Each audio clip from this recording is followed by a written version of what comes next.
गजासुर की कहानी एक अद्वितीय भक्ति और आत्मसमर्पण की दास्तान है, जिसमें असुर और शिव भक्त गजासुर की असीम भक्ति, उसके तप और महादेव शिव के साथ उसके संवाद को विस्तार से समझना बेहद महत्वपूर्ण है। यह कहानी सिर्फ एक असुर के वरदान प्राप्त करने तक सीमित नहीं है, बल्कि इसमें छिपी हुई गहरी भावनाएं और जीवन के महत्वपूर्ण पाठ शामिल हैं। गजासुर का जन्म एक अद्वितीय संयोग से हुआ था। असुरों और हाथियों के संयोग से उत्पन्न इस असुर का चेहरा हाथी जैसा था, इसलिए उसका नाम गजासुर रखा गया। बचपन से ही वह बेहद बलशाली था, लेकिन उसमें एक गुण ऐसा था जो उसे अन्य असुरों से अलग बनाता था। वह शिवजी का अनन्य भक्त था। बचपन से ही उसकी रुचि युद्ध और विध्वंस में नहीं थी, बल्कि वह शिवजी की आराधना में ही अपना संपूर्ण जीवन बिताना चाहता था। गजासुर का बचपन से ही शिवजी के प्रति अनन्य प्रेम और भक्ति थी। उसे संसार की किसी भी वस्तु में आनंद नहीं आता था। उसका हृदय केवल शिवजी की आराधना में ही लीन रहता था। बाल्यकाल में ही उसने निश्चय कर लिया था कि वह अपना संपूर्ण जीवन शिवजी की तपस्या और आराधना में ही बिताएगा। धीरे धीरे गजासुर की भक्ति और तपस्या इतनी प्रबल हो गई कि शिवजी स्वयं उसे आशीर्वाद देने के लिए प्रकट हुए। शिवजी ने उसकी तपस्या से प्रसन्न होकर वरदान मांगने को कहा। गजासुर की तपस्या इतनी कठिन थी कि वह तपस्या के दौरान किसी प्रकार की बाधा सहन नहीं कर सकता था। उसने शिवजी से प्रार्थना की, प्रभु, मुझे तपस्या के दौरान किसी भी प्रकार के विघ्न से मुक्ति चाहिए। इसलिए कृपा करके आप मुझे ऐसा वरदान दें जिससे मेरे शरीर से हमेशा अग्नि निकलती रहे और कोई भी मेरे पास न आ सके, ताकि मैं निर्विघ्न आपकी आराधना करता रहूं। महादेव उसकी प्रार्थना से प्रभावित हुए और उसे यह वरदान दे दिया। गजासुर के शरीर से निरंतर अग्नि निकलने लगी, जिससे कोई भी उसके पास नहीं आ सकता था। अब वह बिना किसी बाधा के शिवजी की तपस्या में लीन हो गया।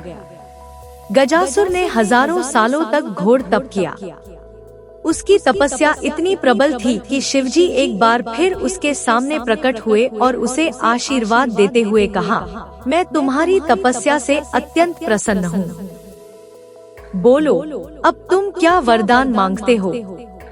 गजासुर का तप तो किसी विशेष इच्छा के लिए नहीं था। वह तो बस शिवजी की आराधना में लीन रहना चाहता था। लेकिन शिवजी ने जब उसे वरदान मांगने को कहा, तो गजासुर ने थोड़ा सोचते हुए कहा, प्रभु, यदि आप मुझे कुछ देना चाहते हैं, तो मैं चाहता हूँ कि आप मेरे उदर में वास करें, ताकि मैं सदैव आपकी उपस्थिति का अनुभव कर सकूं। शिवजी ने उसकी यह अभिलाषा भी पूरी कर दी और उसके उदर में वास करने लगे।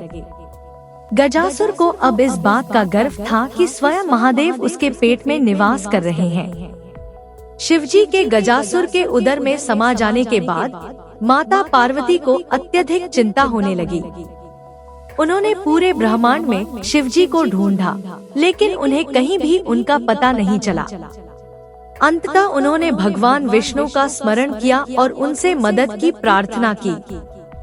श्रीहरि ने माता पार्वती की प्रार्थना स्वीकार की और उन्हें आश्वस्त किया कि वे शिवजी को वापस लाएंगे। विष्णु जी ने गजासुर को धोखे से शिवजी को मुक्त करने की योजना बनाई।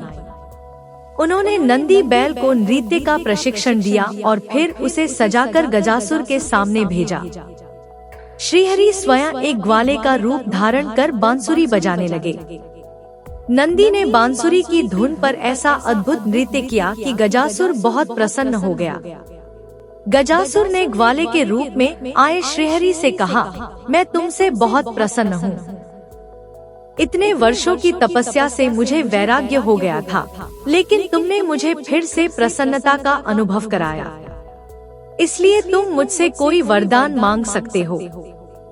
श्रीहरि ने विनम्रता से कहा, आप तो शिव भक्त हैं और आपके पास शिवजी की कृपा से सब कुछ है, किंतु मुझे एक ऐसी चीज चाहिए जो केवल आप ही दे सकते हैं।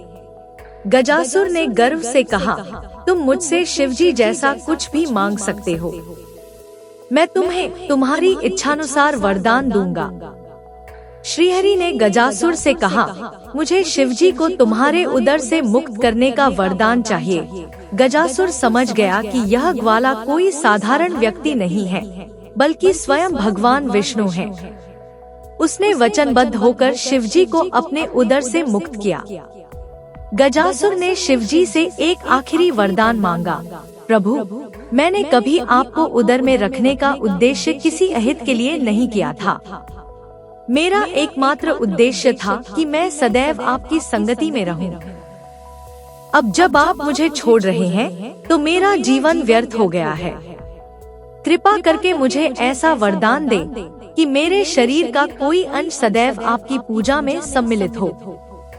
शिवजी ने उसे यह वरदान दिया और कहा कि समय आने पर उसका सिर एक विशेष स्थान पर उपयोग में आएगा। कुछ समय बाद जब गणेश जी का शीश धड़ से अलग हुआ, तो श्रीहरि ने गजासुर के शीश को काटकर गणपति के धड़ से जोड़ दिया। इस प्रकार गजासुर का सिर भगवान गणेश का हिस्सा बन गया और वह शिवजी के प्रिय पुत्र के रूप में पूजित हो गया।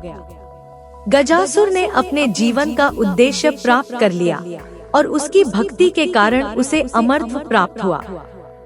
इस तरह गजासुर की अद्वितीय भक्ति और तपस्या ने उसे गणेश जी के रूप में विश्व भर में प्रथम आराध्य का स्थान दिलाया।